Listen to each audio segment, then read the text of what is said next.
The Book of Hebrews, chapter 11, verses 8 through 19. It was by faith that Abraham obeyed when God called him to leave home and go to another land that God would give him as his inheritance. He went without knowing where he was going. And even when he reached the land God promised him, he lived there by faith, for he was like a foreigner, living in tents. And so did Isaac and Jacob, who inherited the same promise. Abraham was confidently looking forward to a city with eternal foundations, a city designed and built by God. It was by faith that even Sarah was able to have a child, though she was barren and was too old.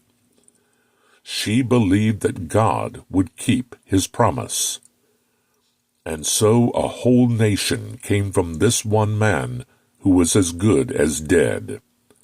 A nation with so many people that, like the stars in the sky and the sand on the seashore, there is no way to count them. All these people died, still believing what God had promised them. They did not receive what was promised, but they saw it all from a distance and welcomed it. They agreed that they were foreigners and nomads here on earth. Obviously, people who say such things are looking forward to a country they can call their own. If they had longed for the country they came from, they could have gone back. But they were looking for a better place, a heavenly homeland. That is why God is not ashamed to be called their God, for he has prepared a city for them. It was by faith that Abraham offered Isaac as a sacrifice when God was testing him. Abraham, who had received God's promises, was ready to sacrifice his only son, Isaac, even though God had told him, "Isaac is the son through whom your descendants will be counted."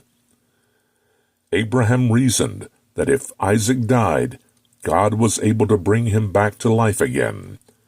And in a sense, Abraham did receive his son back from the dead.